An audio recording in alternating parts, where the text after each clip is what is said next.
Hürmetli vatandaş, endiki mavzu. Avval çiğsla, bugün çiğsla 2019 yıl. 10. ayının 1. gün hepteki Seyşembe. Endiki mavzumun da Şangay'da devamlı şivatkan hükümete karşı namayiş, Kompartiyanın hükmürallık apsanılarını bösüp taşladı. Mavzuda haber 9. ayının 30. günü Fenvitor bitedi ilan kılındı haber. Bundak başlan. Kanada yarışarı poşası geziti. Padişah Armisiya Bişla İnstitutu'nun profesörü. Haneş Üniversitesi Ottawa Bilim Hazinesi yukarı derecelik tetkikatçısı Kristen Lepritchett makalesini ilan kıldı. Makalede mındak görüstüldi. Cumhuriyet Kompartiyasının hakimiyet beşide kanunluk turişi ve yaka kanunluk kanunsuz turişi doğrusundaki hukuk talepleri mındak iki efsaneni asas kılgan. Onun birincisi mındak siyaset bilen iktisat okşaş bolmagan sahala büyük hareket kıldı.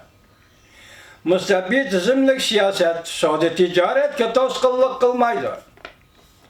Meblağ seliş ve güllenişke toskıllık kılmaydı. Birinci sepsete yek efsane.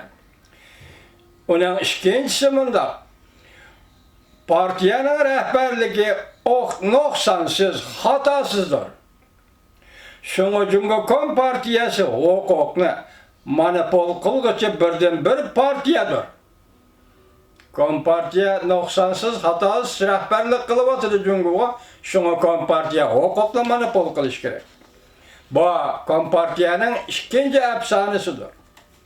Lekin Şangay halkı, milyonlagan Şangay halkı 4 ayga yakınlamayış kılıp Cumhuriyet Kompartiyasının bu iki negizlik sepsetesini, iki ziddiyetlerini içip taşladı.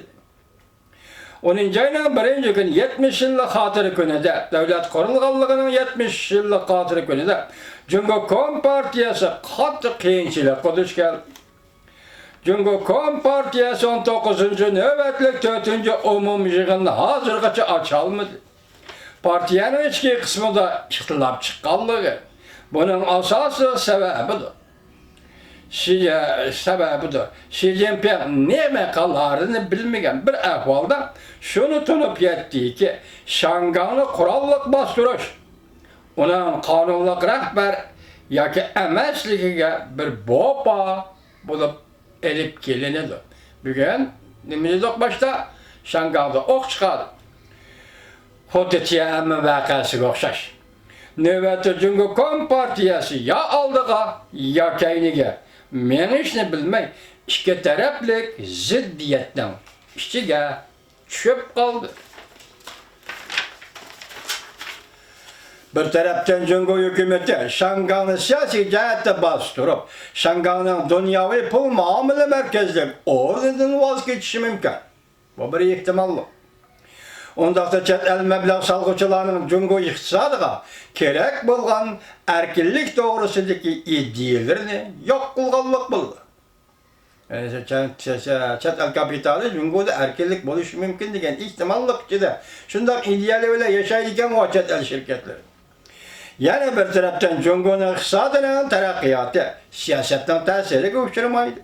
Deydiğen efsanılarını devamlı qoğdaş üçün Beijing hükümeti Şangay'da kapalet bir işe ihtiyacıdır. Bu da yukarılarını qoğdaş üçün endi növbette Beijing hükümeti Şangay'a kapalet bir işe.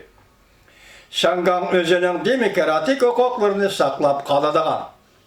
Belki Beijing Şangay dili emas.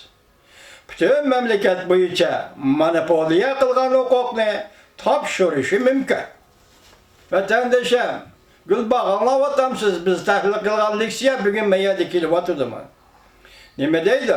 Şangay özünün demokratik hukuklarını saklap kalıdığan. Belki Beijing Şangay dili emas. Bütün memleket boyunca monopol kılgan hukukunu tüvenge tapşırışı mümkün. Bu iki xil tanlaş bir devlette iki xil tüzüm şekliga nisbeten adamlarda guman qo'zg'aydi. Vatandaşım anla. Demek bir devlet işki xil tüzüm, bunisi akmaydı emde. Şanganga emde akmaydı. Akıdığan narsa neme? Bu şekilde bir yerde Kanada numa yazgıcı oturup koymağını, lekin tünügün biz muhakeme kıldık vatandaş yapman del bir yer çıkıvat. Demek nime deydi bunda kılıç deydi. Bir işki xil, bu işki xil tallaş, bir vakitte işki xil tüzüm. Yani bir devlette işki xil tüzüm. Şekline nispeten adamlarda güman kozgay. Tayvan'da birlik keltirişte ibaret arzu ve kelbisden menzillerini valaştır. Demek Şangay açı yolu geldi vatandaşım. Bunu hazır Kanadalık makale şeklinde izlen tüygüsü de ispatlavatırdı. Şangay'da 101 vatkan karıştırış namayişleri çünkü Kompartiyasının hükümranlığı doğrusu da güman kozgadı. Demek Şangay'da Kompartiyanın hükümranlığıdır gümallandı, namayış toxtumun. Cungo tergip kılıvatkan Cungo'cu erkin bazar, erkin cemiyet iktisadının ornuğu tallaş karakterlik desetiş, Cungo Kompartiyası hakimiyet sistemisi içinde rehberlik katlımında Cungo'cu şekil bulup kaldı. Cungo rehberleri tergip kılışka amra, Cungo'cu evzel kımmet karaşları, Cungo düşüne kımmet karaşlarım bağım ki Cungo evzel sosyalizm, evzel şu diyene kımmet karaşları çıkan okşayda yakından biri Cungo'da. Cungo'cu evzel kımmet karaşları barğan sırı celp kılış küçeden ayrılıp devamlaştırığı bulmaydıgan bulup kal.